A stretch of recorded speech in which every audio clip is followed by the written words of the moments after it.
कितने पूरे देश में आज तक एमएलए खरीदे हैं तुम लोगों ने? कितना पैसा खरीदा? 3 महीने तक पिछले साल मोहल्ला क्लिनिक में टेस्ट नहीं हो पाए।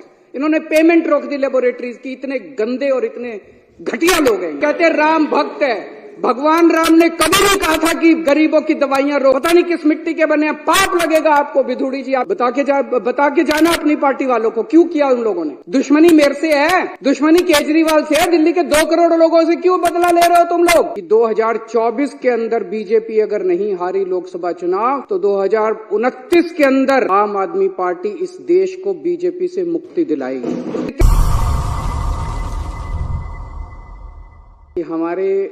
मेरे पास 2 एमएलएज आए जिन्होंने कहा जी ये बीजेपी वाले आए थे और हमें ऑफर कर रहे थे कि केजरीवाल अब गिरफ्तार होने वाला है, उसके बाद हम इनकी सरकार गिरा देंगे आम आदमी पार्टी की, सारे एमएलए तोड़ लेंगे। 21 हमारे संपर्क में हैं, औरों से भी बात चल रही है, तुम भी आ जाओ, 25 करोड़ भी देंगे और जो मांगोगे और भी दे देंगे, तुमको चुनाव भी लड़ा देंगे। फिर हमने सारे एमएलए से संपर्क किया तो पता चला 21 तो नहीं, इन्होंने 7 एमएलए से संपर्क किया था। आज उनमें से कई एमएलएज ने इस हाउस के अंदर अपनी अपनी दास्तान सुनाई है और बताया है कि उनको अप्रोच किया गया था। जैसा भी मेरे भाई राजेश ने बताया, राजेश गुप्ता जी ने, कि ये कहते हैं सबूत दो। क्या कैसे सबूत दें? किस चीज का सबूत दें? कभी किसी रिश्तेदार के जरिए आ जाते हैं, कभी किसी दोस्त के जरिए आ जाते हैं, आके कहते हैं जी आ जाओ हमारे साथ, अमित शाह से मिलवा देंगे, फलाना कर देंगे। उसकी कोई आदमी कोई टेप रिकॉर्डर जेब में लेके थोड़ी घूमता है कि कोई आएगा और मैं उसको टेप कर लूंगा। किस चीज का सबूत दें? तो मैं एक तो ये कहना चाहता हूं, ये बड़े दिनों से इनको ये लग रहा है कि केजरीवाल को गिरफ्तार कर लेंगे और पार्टी खत्म हो जाएगी। केजरीवाल को तो गिरफ्तार कर लोगे, केजरीवाल की सोच को कैसे गिरफ्तार करोगे?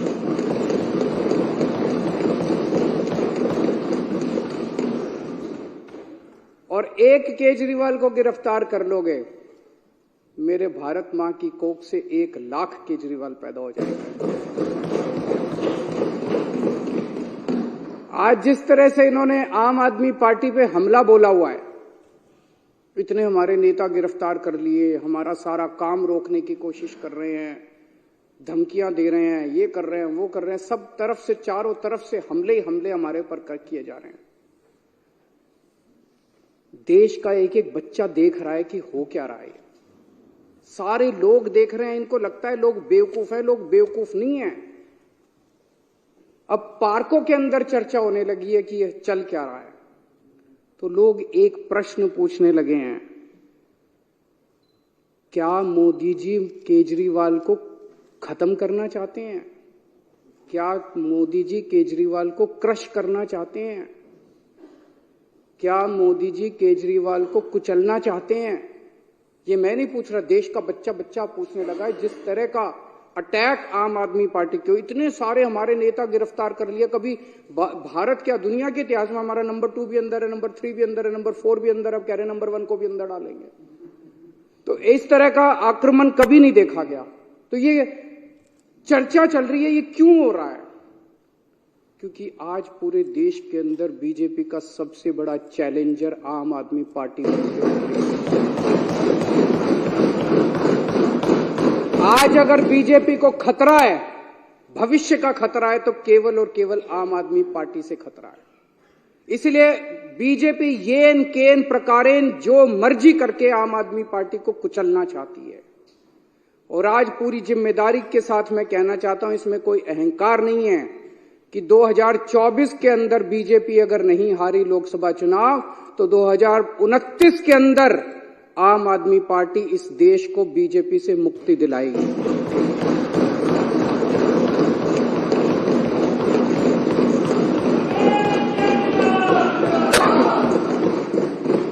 अध्यक्ष महोदय, ये कोई छोटी बात नहीं है। एक छोटी सी पार्टी, 12 साल का बच्चा है, 12 साल पहले ये पार्टी बनी थी। एक 12 साल का छोटा सा बच्चा है ये पार्टी।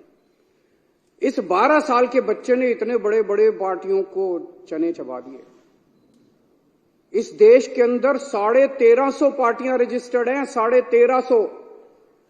उन्हीं में से एक पार्टी आम आदमी पार्टी थी। जब हमारी पार्टी 26 नवंबर 2012 को रजिस्टर की गई थी, रजिस्ट्रेशन के लिए अप्लाई किया था हम लोगों ने 2012 26 नवंबर आम आदमी पार्टी का रजिस्ट्रेशन आज से 12 साल पहले अप्लाई किया गया था। मात्र 10 साल के अंदर आज तीसरी सबसे बड़ी पार्टी बन गई है पूरे देश के अंदर। बीजेपी और कांग्रेस के बाद तीसरी सबसे बड़ी। एक एमएलए बनने के लिए लोगों की चप्पल घिस जाती है, पूरी जिंदगी बीत जाती है एक एमएलए बनने के लिए, काउंसलर बनने के लिए। ये कोई इत्तेफाक नहीं है कि ये पार्टी इतने कम समय के अंदर आज 2 राज्यों के अंदर हमारी फुल फ्लेजेड सरकार है, बहुमत, भारी बहुमत के साथ, ऐतिहासिक बहुमत के साथ सरकार है। दिल्ली के अंदर 70 में से 67 सीट इतिहास में कभी नहीं आई। पंजाब के अंदर 117 में से 92 सीट पंजाब के इतिहास में कभी नहीं आई।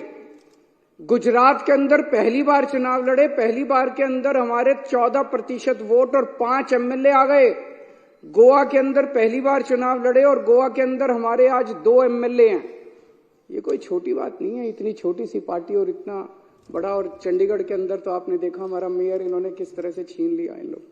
तो ये कोई छोटी बात नहीं है। और मात्र 12 साल के बाद आज नेशनल पार्टी बन गई। तो आज इनको खतरा और डर भविष्य का केवल और केवल आम आदमी पार्टी से है।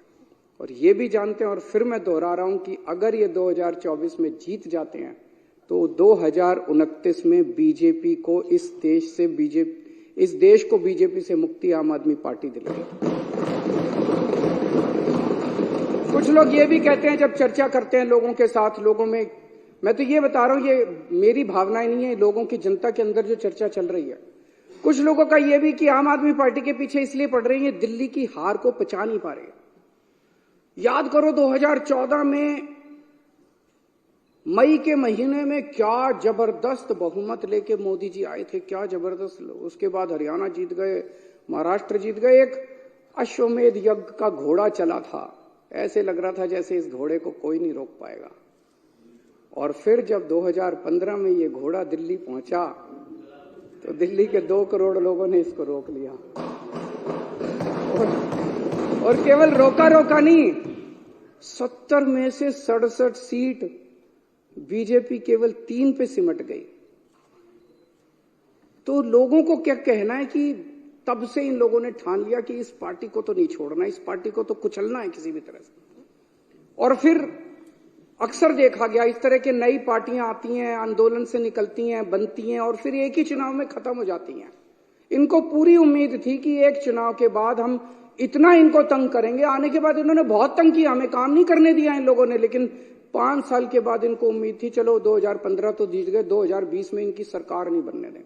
फिर 2020 के अंदर 70 में से 62 सीट, ये 8 सीटों पे से 2019 में इतने भारी 303 सीट लेके लोकसभा के अंदर जीते, लेकिन उसके बाद दिल्ली के अंदर आके हार गए। तो इनको ये दिल्ली की हार पच नहीं रही। इन्होंने हमें रोकने के लिए क्या नहीं किया, सब कुछ किया इन्होंने हमें रोकने के लिए, कोई कसर नहीं छोड़े इन्होंने हमें रोकने के लिए। लेकिन जो हमारा असली चीज था वो ये, इन्होंने हमारे काम, सबसे बड़ी तकलीफ इनको किस बात की है कि जो काम हम लोग कर रहे हैं इनके पास उसका काट नहीं है। जो काम हम लोग कर रहे हैं ये वो काम नहीं कर सकते। हमने क्या क्या काम किए, हमने पिछले पहले हमारी दिल्ली में सरकार थी, पंजाब में सबसे बड़ा काम किया। दिल्ली में और पंजाब में दोनों जगह बिजली फ्री हो गई और बिजली 24 घंटे हो गई। मैं आज बीजेपी को चैलेंज करता हूं, 30 साल से गुजरात के अंदर तुम्हारी सरकार है, 15 साल से मध्य प्रदेश के अंदर तुम्हारी सरकार है, 10 साल से उत्तर प्रदेश के अंदर तुम्हारी सरकार है। एक राज्य के अंदर बिजली फ्री करके दिखा दो, तुम बिजली 24 घंटे करके दिखा दो। एक राज्य के अंदर इतने बड़े बड़े पावर कट लगते हैं, गुजरात के अंदर, मध्य प्रदेश, पंजाब के अंदर 1 साल में 0 पावर कट हो गया। दिल्ली के अंदर 0 पावर, 24 घंटे बिजली आती है, फ्री बिजली आती है। तुमसे ना 24 घंटे बिजली आती, तुम्हारे राज्यों में ना 24 ना फ्री बिजली आती। इतनी महंगी बिजली आती है, इतने पैसे लेते हो जनता से। दिल्ली के अंदर हमने और अब पंजाब में कर रहे हैं, शानदार स्कूल बना दिए, सरकारी स्कूलों का काया पलट हो गया। पूरी दुनिया से लोग देखने के लिए आ रहे हैं। पूरी दुनिया के अंदर आज शिक्षा के लिए जाना जाता है दिल्ली को कि स्कूल बड़े अच्छे हो गए, शानदार शिक्षा, हैप्पीनेस करिकुलम। अमेरिका के राष्ट्रपति की बीवी हमारा हैप्पीनेस करिकुलम की क्लास अटेंड करके जाती है। दिल्ली ने देश का नाम पूरी दुनिया के अंदर रोशन किया है। और इनके स्कूलों को उठा के देख लो, गुजरात, मध्य प्रदेश, उत्तर प्रदेश के स्कूलों को उठा के देख लो, क्या हालत बना रखी है। उनके अंदर जानवर घूम रहे हैं, ये टूटी पड़ी हैं, दीवारें टूटी पड़ी है। कितने गरीबों के बच्चों का भविष्य जो है इन्होंने अंधकार में डाला हुआ है। मैं चैलेंज करता हूं बीजेपी को, इतने सारे स्कूल तो छोड़ो, 10 स्कूल तुम अपने गुजरात में, मैं तो इतना घूमा गुजरात में चुनाव पर, एक स्कूल नहीं मिलता था जो इन्होंने ठीक कराओ। 30 साल के अंदर तुमसे एक स्कूल ठीक नहीं हुआ। ये काम तुम नहीं कर सकते, इसलिए इनको तकलीफ है। हमने दिल्ली में अस्पताल इतने बना दिए, सबका इलाज मुफ्त कर दिया, अस्पताल बना दिए, सबका इलाज मुफ्त कर दिया, मोहल्ला क्लिनिक बना दिए जिसमें गली गली के अंदर लोगों को इलाज मिलने लगा। तुम भी कुछ अच्छे, तुम लंबी लकीर तो खींच के दिखाओ यार, तुम कुछ अच्छा काम तो करके दिखाओ। हमने बुजुर्गों के लिए तीर्थ यात्रा कर दी, इतना आशीर्वाद देते हैं, इतना आशीर्वाद देते हैं बुजुर्गों को। और ये सारे काम पंजाब में भी हो रहे हैं। पंजाब में दिल्ली से ज्यादा मोहल्ला क्लिनिक, दिल्ली में तो 540 मोहल्ला क्लिनिक बने हैं, पंजाब में 800 से ज्यादा मोहल्ला क्लिनिक 1 साल के अंदर बन गए। महिलाओं के लिए फ्री बस यात्रा कर दी इन्होंने, इतना विरोध किया, लेकिन सारी महिलाएं तो हमारे साथ ही हैं। दिल्ली के अंदर पानी कोने कोने के अंदर पहुंचा दिया, घरों में पानी नहीं आता, कोने कोने के अंदर पहुंचा दिया, पानी फ्री कर दिया। कच्ची कॉलोनियों को लेके इन्होंने सबसे ज्यादा राजनीति की, अगर काम किया तो हमने किया। दिल्ली की कच्ची कॉलोनियों के अंदर सड़क बनाने का, पानी की लाइनें बिछाने का, हमने सीवर की लाइनें बिछाने का हमने काम किया। पंजाब अभी 2 साल हुए हमें आए हुए, पंजाब के अंदर इस वक्त एक बहुत बड़ी क्रांति आ रही है। गांव गांव के अंदर इरिगेशन, सिंचाई का पानी पहुंच गया। गांव गांव के अंदर जहां पहले पानी नहीं मिलता था, अब गांव गांव के अंदर सिंचाई का पानी पहुंच गया। हमसे सीख लो, हमें सारे काम करने आते हैं, हमसे भी नहीं सीखोगे और काम भी नहीं करने दोगे। अभी delivery of free services, door step delivery of free services, आपको दफ्तर जाने की जरूरत नहीं है, फोन करो और आपके घर आके सरकार काम करेगी। दिल्ली में भी लागू हो गया, पंजाब में भी लागू हो गया। इन्होंने दिल्ली के अंदर हमें door step delivery of ration नहीं करने दी, घर घर हम राशन पहुंचाना चाहते थे, इन्होंने दिल्ली में नहीं करने दी, हमने पंजाब में जाके लागू कर दी। अभी 10 दिन पहले मैं उद्घाटन करके आया हूं पंजाब में। हम लोग व्यवस्था बदल रहे हैं, बहुत बड़ा काम कर रहे हैं। और अब मैं आपको बताता हूं जो एक दर्दनाक कहानी है कि इन लोगों ने किस तरह से ये सारे काम रोक, जब इन्होंने देखा कि जो काम केजरीवाल कर रहा है ये काम तो हमसे होते नहीं, ना हमसे स्कूल बनते, ना हमसे अस्पताल बनते, ना हमसे बिजली का काम होता, ना हमसे पानी का काम होता, ना हमसे सिंचाई का काम होता, ना हमसे दलाल खत्म, हमसे और ना हमारी इच्छा भी को पैसे कमाने हैं इन्होंने। तो जब इन्होंने देखा ये काम नहीं, तो इन्होंने काम रोकने का काम किया। बड़े दर्द के साथ आज मेरे को कहना पड़ रहा है कि पिछले साल इन्होंने किस तरह से दिल्ली के अस्पतालों के अंदर दवाइयों को रोकने का काम किया। अस्पतालों के अंदर गरीब आदमी अपना इलाज कराने के लिए आता है, अस्पतालों के अंदर बेबस आदमी जिसके पास पैसा नहीं होता, जो अमीरों के अस्पताल में, 5 स्टार अस्पताल में इलाज नहीं करा सकता, वो कराने के लिए आता है। हमने अस्पताल बदले थे, अस्पताल शानदार बना दिए, सारी दवाइयों का सबका इंतजाम किया। इन्होंने अफसरों के ऊपर उनकी हाथ मरोड़ के उन दवाइयां बंद करा दी। इन्होंने टेस्ट बंद करा दिए। मोहल्ला क्लिनिक में 3 महीने तक पिछले साल मोहल्ला क्लिनिक में टेस्ट नहीं हो पाए। इन्होंने पेमेंट रोक दी लेबोरेटरीज की। इतने गंदे और इतने घटिया लोग हैं ये लोग। कोई रोकता है क्या? कहते राम भक्त है। भगवान राम ने कभी नहीं कहा था कि गरीबों की दवाइयां रोको, गरीबों की। पाप लगेगा तुम लोगों को, पता नहीं किस मिट्टी के बने हैं, पाप लगेगा आपको। विधुड़ी जी, आपकी पार्टी ने जो ये काम किया दवाइयां रोकने का और टेस्ट रोकने का और सारे अस्पतालों का इलाज रोकने का, गंदी बात है ये। बता के जाना, आप भी रुक जाओ, बता के जाना अपनी पार्टी वालों को क्यों किया उन लोगों ने। दुश्मनी मेरे से है, दुश्मनी केजरीवाल से है। दिल्ली के 2 करोड़ लोगों से क्यों बदला ले रहे हो तुम लोग? एक वो MTS थे, data entry operator, OPD counter पे जब आप सरकार, बैठ जाओ, मैं सारे जवाब दूं, बैठ जाओ, 2 मिनट बैठ जाओ, मैंने डिस्टर्ब नहीं किया था। दिल्ली के अंदर जब आप अस्पताल में जाते हो, दवाई की खिड़की पे जाते हो, खिड़की ऊपर एक आदमी बैठा मिलता है रजिस्ट्रेशन करने के लिए, ओपीडी के लिए, ओपीडी का कार्ड काटने के लिए। वो कॉन्ट्रैक्चुअल था, वो डेटा एंट्री ऑपरेटर था। एक दिन एक ऑर्डर पास करके इन्होंने दिल्ली के सारे सरकारी अस्पतालों के डेटा एंट्री ऑपरेटर हटा दिए। अब अस्पताल के अंदर रजिस्ट्रेशन करने वाला कोई नहीं बचा। अरे करना क्या चाहते हो? दिल्ली के लोगों को मारना चाहते हो क्या? एक दिन फरिश्ते स्कीम कि अगर दिल्ली की बाउंड्री के अंदर किसी का भी एक्सीडेंट होगा उसका फ्री में इलाज किया जाएगा, चाहे प्राइवेट में हो चाहे सरकारी अस्पताल में हो। 23,000 लोगों का हम फ्री में इलाज करा के उनकी जिंदगी बचा चुके हैं। इन्होंने फरिश्ते स्कीम बंद करा दी। इन लोगों ने, इतने घटिया किस्म के लोग हैं ये लोग। मेरा दिल रोता है जब मैं ये सारी चीजें, मैं जानता हूं किसी दिन लिखूंगा ये सब कि किस तरह से भारतीय जनता पार्टी के लोगों ने कितने घटिया स्तर के ऊपर इन लोगों ने काम किया है। ये राजनीति होती है। ये राजनीति सत्ता के लिए तुम किसी भी हद तक चले जाओगे, कुछ भी करोगे सत्ता के लिए। अरे मेरे से दुश्मनी है, मेरे को गालियां दे लो यार, दिल्ली के लोगों का इलाज तो मत रोको कम से कम।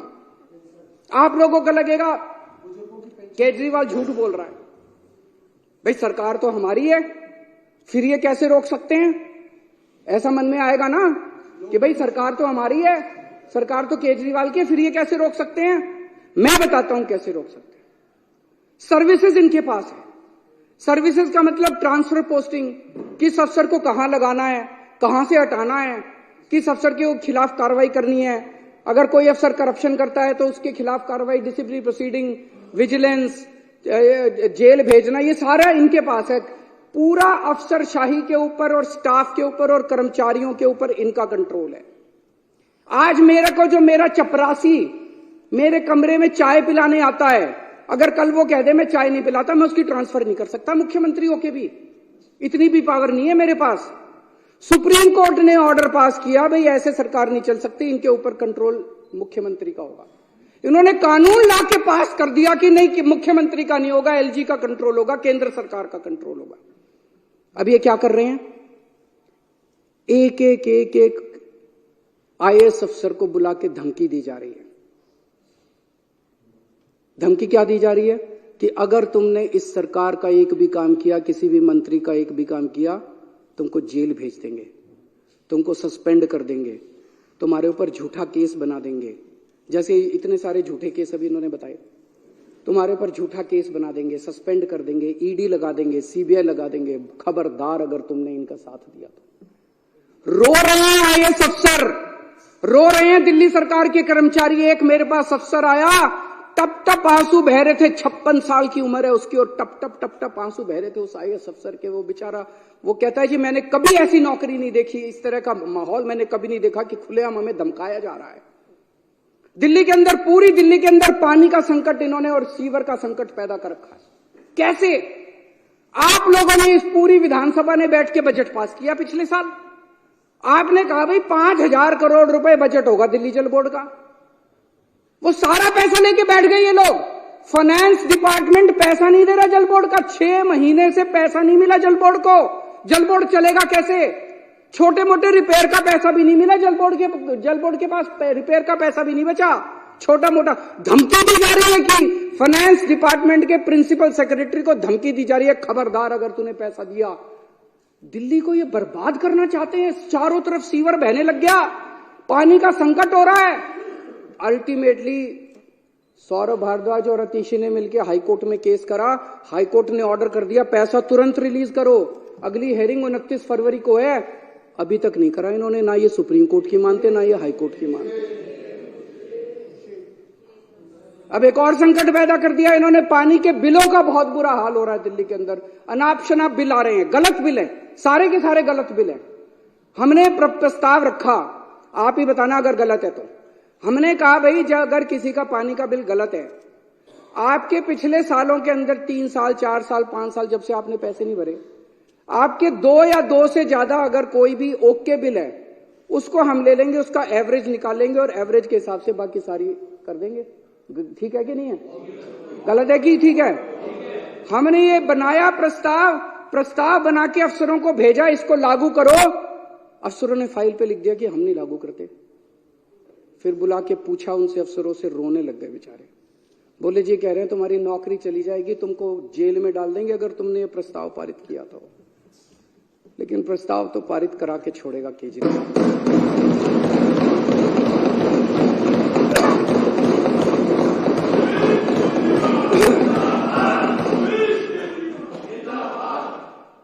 देखते हैं कि बाजुए कातिल क्या है, वो बाजुए कातिल जोर कितना बाजुए कातिल में है।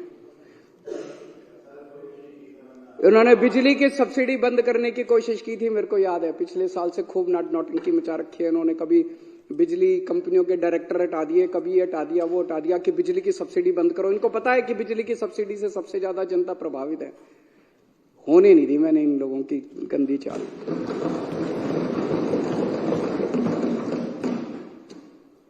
हम बहुत छोटे लोग हैं और हम यहाँ पे देखो तो पता नहीं मुश्किल से 2-4 ही होंगे जो कि पॉलिटिकल बैकग्राउंड से हैं। बाकी तो सारी एक तरह से गलियों में घुमा करते थे हम सारे। हमारी क्या औकात थी, हैं? हाँ, क्या औकात थी हम लोगों की। लेकिन कुछ तो ऊपर वाला चाह रहा है, कुछ तो हमसे करवाना चाह रहा है।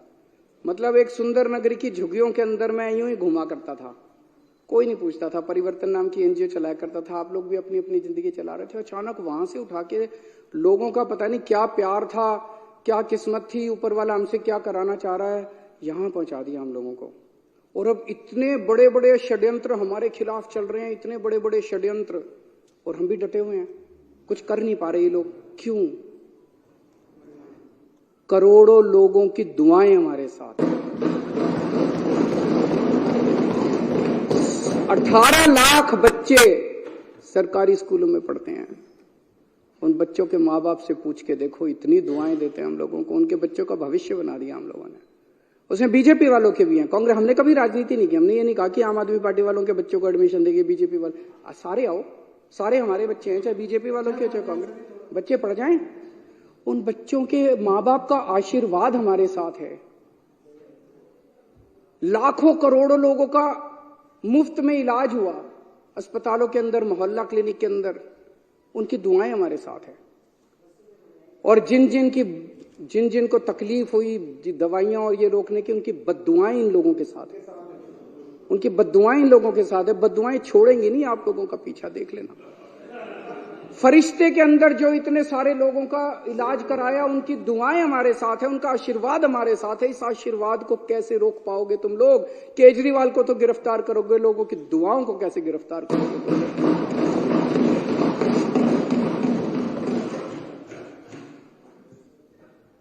अब ये ऑपरेशन लोटस करने आए हैं। कितने ऑपरेशन लोटस कर लिए, अब तो थकते भी नहीं हो तुम। हमारी दाद तो देनी पड़ेगी तुम लोगों को।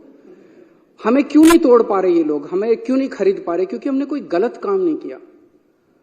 दूसरे स्टेट्स के अंदर दूसरे नेताओं जो आपने इतने सारे नाम लिए, फलाना ये फलाना वो, उन लोगों ने गलत काम किए थे।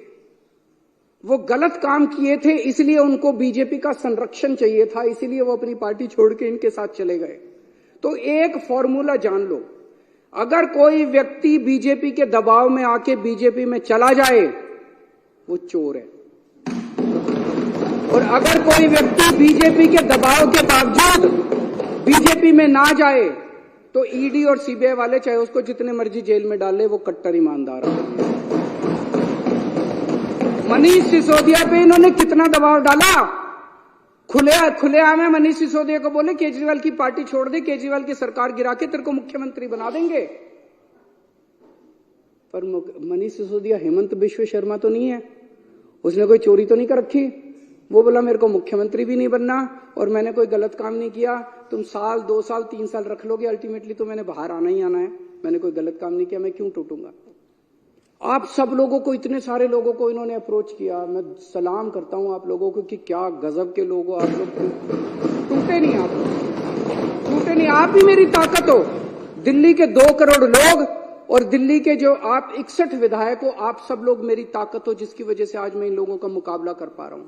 अगर आप में से कई लोग टूट जाते, मेरी भी सरकार गिर जाती। पर आप लोग नहीं टूटे, आप लोग मेरी ताकत हो। सबको कहते हैं बीजेपी ज्वाइन कर लो, बीजेपी ज्वाइन कर लो, और इन्होंने हमें बदनाम करने में कोई कसर नहीं छोड़ी। अभी इतनी बड़ी लिस्ट बताई इन्होंने कि डीटीसी में भी स्कैम हो गया, क्लासरूम में भी स्कैम हो गया, क्या क्या था, पानी में भी स्कैम हो गया, बिजली में भी स्कैम हो गया, राशन में भी स्कैम हो गया, किसी बटन, कोई बटन था बटन में भी स्कैम हो गया, फलाने में भी स्कैम हो गया। मैं एक चीज जानना चाहता हूं, जितने पूरे देश में आज तक एमएलए खरीदे हैं तुम लोगों ने, कितना पैसा खर्च किया उसमें, और वो पैसा कहां से आया, यही बता दो तुम लोग। बस ईमानदारी से इस देश को बता दो कि कर्नाटक में एमएलए खरीदे, मध्य प्रदेश में एमएलए खरीदे, गोवा में एमएलए खरीदे, इधर एमएलए खरीदे, उधर एमएलए, इतना पैसा कहां से लाते हो यार तुम लोग? ये तो खुलेआम है। जब इन लोगों को 25-25 करोड़ दे रहे थे, पता नहीं है मार्केट रेट भी है, मार्केट रेट क्या चल रहा है मेरे को तो पता नहीं।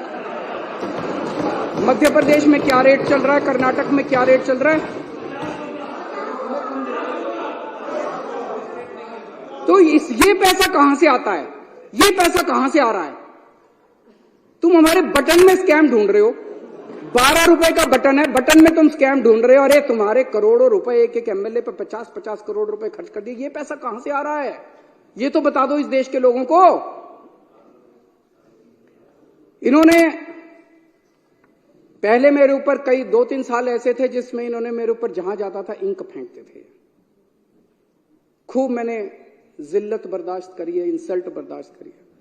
फिर 2-3 साल पे इन्होंने कभी कोई अटैक, कभी थप्पड़ मारते थे, कभी मिर्च डाली। एक बार इन्होंने मेरे दफ्तर के अंदर घुस के इन्होंने जूते मारे मेरे को। अब कह रहे हैं गिरफ्तार करेंगे इनको। मैं जैसे मैं कह रहे थे, आपको क्या लगता है गिरफ्तार करने से सरकार गिर जाएगी, ये सारे टूट जाएंगे? ऐसे ही टूट जाएंगे। कर लो गिरफ्तार, वो भी करके देख लो। अभी तक तो सब कुछ करके देख लिया, काम रोक के देख लिए, शुंगलू कमीशन बिठा लिया, कानून बदल लिए, सारा कुछ करके देख लिया। एक तुम्हारा यही सपना बचा केजरीवाल को गिरफ्तार करके, ये भी पूरा करके देख।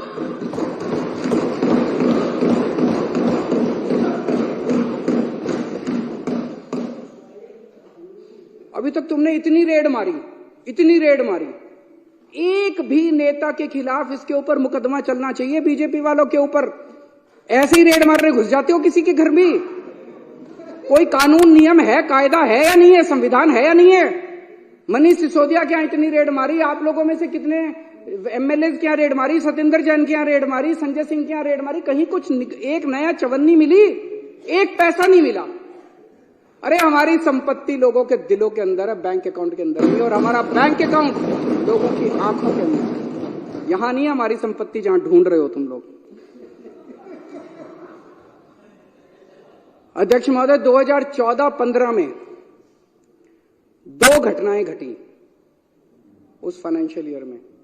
2014 के मई में केंद्र के अंदर एक पार्टी की सरकार बनी जिसको लोगों ने केंद्र में भारी बहुमत दिया, अभूतपूर्व बहुमत दिया।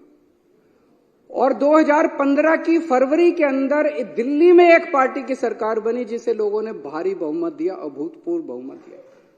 और वहां से 2 किस्म की राजनीति ने जन्म लिया। एक केंद्र के अंदर जो सरकार बनी थी और दिल्ली के अंदर जो सरकार बनी थी। आज 10 साल हो गए दोनों सरकारों को बने हुए। एक केंद्र की सरकार है जिसने 10 साल में कोई काम नहीं किया, और अब वो केवल कैसे वोट लेना चाहते हैं? कांग्रेस के नेताओं को गिरफ्तार कर लो, कांग्रेस का अकाउंट फ्रीज कर दो, आम आदमी पार्टी के नेताओं को गिरफ्तार कर लो, ईडी को सबके पीछे लगा दो, सारी ऑपोजिशन को कुचल डालो, सारे नेताओं को जेल में डाल दो। इस तरह से ये वोट लेना चाहते हैं। और दूसरी राजनीति दिल्ली की राजनीति थी जिसके अंदर हमने स्कूल बनवाए, अस्पताल बनवाए, लोगों का इलाज किया, लोगों के बच्चों को पढ़ाया, पानी का इंतजाम किया, बिजली का। हमने 2 करोड़ लोगों का दिल जीता, इसलिए हम वोट मांग रहे हैं। दोनों 2 किस्म की राजनीति अब देश के लोगों को तय करना है। एक पाप की राजनीति है, एक पुण्य की राजनीति है। इस देश को पाप की राजनीति चाहिए या इस देश को पुण्य की राजनीति चाहिए, ये लोगों को तय करना है। अब आजकल बड़ी अफवाह फैला रखी है इन लोगों ने। बस ये लोकसभा चुनाव हो जाएं, उसके बाद तो संविधान बदल के दिल्ली को फुल यूनियन टेरिटरी बना देंगे। उसके बाद चुनाव फैला रखी नहीं फैला रखी, विधानसभा खत्म कर देंगे। अरे किसी के बाप की जागीर है जो विधानसभा खत्म कर दोगे? ऐसे ही विधानसभा खत्म कर दोगे? ये देश किसी की पिताजी की जागीर थोड़ी है कि ऐसे ही विधानसभा खत्म कर दोगे। मैं आज बीजेपी से जानना चाहता हूं, ये चुनाव इसी बात पे हो जाए, दिल्ली के लोगों से जाके वोट मांगो, बोलो तुम्हारा वोट का अधिकार छीन लेंगे, वोट दो हमको। मजाल जो तुमको। आज बीजेपी स्पष्ट कर दे कि लोकसभा के बाद दिल्ली की विधानसभा को भंग करेंगे कि नहीं करेंगे, इसी के ऊपर चुनाव हो जाए इस बार। आप भी जा जाके गली गली में बोलना और गली गली में लोगों को बताना कि अगर तुमने बीजेपी को वोट दे दिया तो तुम्हारा बीजेपी वोट का अधिकार छीनने वाली है। बीजेपी खुल के अंदर बोल रही है और बीजेपी को हम ललकारेंगे, अगर हिम्मत है तो करके दिखा दो। और एक और आप सबसे विनती है कि विधानसभा भंग करें या ना करें, हम यहां सत्ता के लिए नहीं आए, हम यहां सेवा के लिए आए हैं, काम करते रहना। हम एमएलए रहे ना रहे, मंत्री रहे ना रहे, मुख्यमंत्री रहे ना रहे, विधानसभा रहे ना रहे, पूरी जिंदगी देश के लिए न्यौछावर की है, सत्ता के लिए नहीं, हमने सर्विस सेवा के लिए हम लोगों ने न्यौछावर की है। मैं दिल्ली वालों को भी बोलना चाहता हूं, इन लोगों को आपके बेटे से तकलीफ है। आपने मेरे को बहुत कुछ दिया है दिल्ली वालों ने, सुंदर नगर की गलियों से उठा के एक आदमी को इतनी बड़ी जिम्मेदारी दिल्ली वालों ने दे दी। इन लोगों को आपके बेटे से तकलीफ है, ये आपके बेटे को क्रश करना चाहते हैं, ये आपके बेटे को खत्म करना चाहते हैं। लेकिन आप चिंता मत करना, मैं आपके साथ हूं, आपके लिए लड़ता रहूंगा मरते दम तक। मेरी ये विधानसभा भंग भी कर दें, अगर ये जितने मर्जी षड्यंत्र करते रहें, सत्ता में होते हुए या सत्ता में बाहर रह के, मेरी जिंदगी आप लोगों के लिए है। 7 जन्म में भी मैं आपका एहसान नहीं चुका सकता जो एहसान दिल्ली वालों का मेरा है।